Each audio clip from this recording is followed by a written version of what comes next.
Welcome back to Cooking with Cass. This week we're going to be making halal Mongolian chicken. We'll start by slicing 8 green onions into 3-inch pieces. We want to remove the root end of the onion, but keep as much of the white portion of the onion as possible. Also be sure to cut off the end bits that are wilted. Now we'll pat dry 2 pounds of Midamar's halal chicken thighs, which you can pick up at the link in the description. Then we'll cut those into thin strips. If the strips are longer than the length of your thumb, or about 2 inches, I'd recommend cutting them in half horizontally to make them a little easier to eat later. Next, we'll cover the chicken in about 3 to 4 tablespoons of cornstarch and mix that until each piece is evenly coated. Give them a little pat and get ready for cooking. Now we'll put some vegetable oil or peanut oil in a pan and get that hot.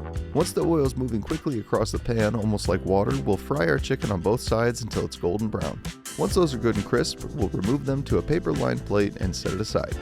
Now that the chicken is cooked, we'll add a little bit more oil, then we'll start cooking up our aromatics. We fried up 2 teaspoons of ginger on medium-low until fragrant, and then we tossed in our heat. We decided to make it really hot with 10 dried red chilies. Once you can start to smell the chilies, add 5 cloves of minced garlic. I recommend getting a garlic press. It's an awesome tool to have in the kitchen. Next, we'll add the white ends of our green onions. This will help impart some of that oniony flavor to the dish. Next, we'll add a 1/4 cup of water, 2 tablespoons of soy sauce, and 2 tablespoons of brown sugar. We'll stir that all together and simmer until the brown sugar dissolves.